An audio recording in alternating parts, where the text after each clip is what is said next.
I remember when I first started coding, every line I wrote felt like a gamble. Sometimes it worked, most of the time, error after error. I'd spend hours scrolling through Stack Overflow, copying random fixes, and nothing made sense. If you felt that same frustration, you're not alone. And here's the good news. By the end of this video, you'll know the biggest mistakes beginner programmers make, and more importantly, how to avoid them, so you can save months of struggle and start coding with confidence. Here's the thing. Every programmer, even the experts you look up to, made tons of mistakes when they first started. The difference is, the faster you learn to avoid them, the faster you'll grow as a coder. So in this video, I'm going to walk you through 10 of the most common beginner mistakes. I'll show you why they happen, what they look like in real life, and, most importantly, how to fix them. And I'll be honest with you. You're probably making at least one of these mistakes right now. Fixing just that one could instantly make coding feel way easier. Stick with me till the end, because there's also a mistake that almost no one talks about, but it holds back both beginners and even intermediate programmers. I'll reveal that as the final tip, so you don't want to miss it. One of the biggest traps beginners fall into is trying to memorize code, almost like it's a math formula or a school table. You sit there thinking, okay, if I just remember where the semicolon goes, I'll get it right. But here's the truth. Programming isn't about memorization. It's about understanding. Imagine trying to learn a new language by memorizing sentences without knowing the words. You might repeat them, but the moment someone asks you to form a new sentence, you're stuck. Coding works the same way. If you only memorize, you'll freeze up the second the problem looks different. So here's the solution. Focus on why the code works, not just what it looks like. Read the documentation, play with small changes, break it, fix it, and observe. And don't worry if you forget syntax. Every professional programmer Googles things daily. What matters is that you understand the logic behind it. Now that you know this, you've already taken the first step toward thinking like a real developer, not just a code copier. This is a classic one. Jumping straight into frameworks like React, Django, or Flutter without actually mastering the basics. It feels exciting because you want to build cool apps fast, but here's the problem. If your fundamentals are weak, those frameworks become a nightmare. Think of it like trying to play a song on the guitar without learning the chords first. You might strum something, but it won't make sense. Programming is the same. You need to understand variables, loops, functions, and how logic flows before you jump into fancy tools. The solution is pick one language, Python, JavaScript, anything, and nail the fundamentals. Build small projects with just the basics. Once you get comfortable, frameworks will suddenly feel way easier because you'll actually understand what's happening behind the scenes. Skipping the fundamentals is like building a house on sand. It looks fine at first, but it collapses the moment you put weight on it. A lot of beginners make this mistake.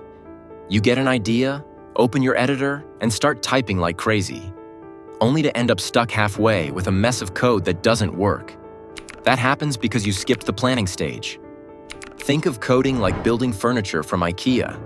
If you just grab the pieces and start hammering, you'll end up frustrated, with screws left over and a chair that wobbles. But if you look at the manual first, step by step, it suddenly becomes simple. The solution is don't jump straight into coding. Take a few minutes to break the problem into smaller steps. Write pseudocode, draw a flowchart, or even just outline the logic in plain English. Once you've mapped it out, the actual coding part becomes 10 times easier. Remember, coding isn't just about writing code. It's about solving problems. Planning is what separates a messy beginner script from clean, working software. Here's a painful but common one. You run your code, it throws an error, and instead of reading it, you panic. Maybe you copy-paste the error into Google, grab the first Stack Overflow answer, and hope it magically works. That's not debugging. That's gambling. Errors aren't your enemy. They're actually your best teacher. Think of them like Google Maps for coding. They're literally pointing you toward what's wrong. But most beginners skip the directions and just wander around lost. The solution is slow down. Read the error message carefully. 9 times out of 10, it tells you exactly where the problem is. Use debugging tools, add print statements, or step through the code. And most importantly, understand the fix instead of blindly copy-pasting it. That way, next time the error shows up, you'll know what to do. Once you stop fearing errors and start learning from them, coding feels less like chaos and more like a puzzle you know how to solve. This one hurts. Coding everything in one file, no backups, and then losing hours or even days of work because something broke. Every beginner has that horror story. You make a small change, suddenly nothing works, and you wish you could just go back, but you can't. That's exactly why version control exists. Git is like a time machine for your code. You can save snapshots, experiment freely, and if something goes wrong, boom, you just roll back to the last working version. No panic, no drama. The solution is learn Git early, even the basics. Simple commits like added login function or fixed bug in loop will save your sanity. And if you use GitHub, you also get a backup in the cloud, so even if your laptop dies, your code survives. Once you get used to Git, you'll wonder how you ever coded without it. It's the difference between flying blind and having a parachute. Another mistake beginners make is writing code that's way more complicated than it needs to be. You add extra loops, nest conditions everywhere, and suddenly your program looks like a jungle no one can read, even you. Here's the thing. Good code isn't the code that looks smartest, it's the code that's simplest to understand. Professionals follow the KISS principle. Keep it simple, stupid. If someone else can read your code and immediately get what's happening, you've done it right. The solution is write code like you're explaining it to another beginner. Use clear names, keep functions short, and avoid clever one-liners that nobody understands. Simple, readable code always beats complicated genius code. Remember, you're not just writing code for the computer, you're writing it for humans too, including your future self. Here's a mistake that quietly slows down a lot of beginners. Being too afraid or embarrassed to ask questions. You get stuck, you spend days trying to figure it out alone, and deep down, you're worried people will think you're dumb if you ask. But here's the truth. Every programmer, from beginners to 10-plus-year veterans, asks questions. The difference is, good programmers know how to ask. Communities don't hate questions, they hate lazy questions. The solution is, show your effort. When asking for help, explain what you tried, what result you expected, and what actually happened. Share the error message. This shows you're serious about learning, and people will be way more willing to help. Remember, asking the right question at the right time can save you hours of frustration and accelerate your growth like nothing else. This one is sneaky. You watch tutorials for hours, you feel productive, but when it's time to write code on your own, you freeze. That's what we call tutorial hell. You're learning passively, but not actually practicing. It's like watching cooking videos all day but never stepping into the kitchen. Sure, you know the recipe, but can you actually cook it? Probably not. The solution is, use the 50-50 rule. Spend half your time learning, half your time building. Even tiny projects, like a calculator, a to-do list, or a number guessing game, teach you more than binge-watching tutorials ever will. Because when you build, you face real problems, and solving those is where the real learning happens. Code is like a muscle. The more you use it, the stronger it gets. A lot of beginners make the mistake of starting a huge, ambitious project, like, I'm going to build the next Facebook. You dive in, get overwhelmed, and burn out before you even finish the login page. I've been there too.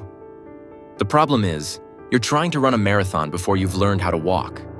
Big projects require planning, experience, and lots of small skills that stack up over time. The solution is, start small. Build projects that you can finish in 1 or 2 days. A basic blog, a simple weather app, or even a game like tic-tac-toe. Each small project adds a brick to your skill set, and over time, you'll have the foundation to tackle bigger, more complex projects without burning out. Remember, consistency beats intensity. Small, steady progress builds long-term mastery. Here's one that can crush your motivation. Comparing yourself to senior developers or other coders online. You see someone building crazy projects in a weekend while you're still stuck on loops, and you start thinking, I'll never get there. But here's the truth. Those experts you admire were once beginners too. You're comparing your day 1 to their year 5 or year 10. It's like looking at a marathon runner and feeling bad because you just started jogging yesterday. The solution is compare yourself to yesterday's you, not to others. Track your own progress. If last week you didn't know what a function was and today you do, that's growth. Programming is a marathon, not a sprint. Focus on your journey, one step at a time. Once you stop comparing and start celebrating your progress, coding feels a lot more rewarding. Now here's the mistake almost every beginner makes. And honestly, even intermediate programmers fall into it, thinking you have to know everything. You look at the endless list of programming languages, frameworks, and tools, and it feels impossible to keep up. But here's the reality. Even developers with 10+ years of experience Google things daily. They don't know everything, and they don't try to. The real skill in programming isn't memorizing. It's problem solving and knowing how to find answers quickly. The solution is, shift your mindset. Instead of thinking, I need to learn everything, focus on learning how to learn. Pick one language, build projects, and whenever you hit a roadblock, practice finding and understanding the solution. That's exactly how the pros do it. Once you let go of the pressure to know it all, coding becomes a lot less overwhelming and a lot more fun. So in this video, you discovered 11 of the biggest mistakes beginner programmers make. And more importantly, how to avoid them. If you can steer clear of even a few of these, you'll save yourself months of frustration and make coding feel way smoother. And I want to hear from you. Out of these 11 mistakes, which one have you been guilty of the most? Drop it in the comment. If you found this video helpful, hit that subscribe button so you don't miss the next step in your coding journey. Remember, progress in programming is all about small, consistent wins. Keep coding, keep learning, and I'll see you in the next video.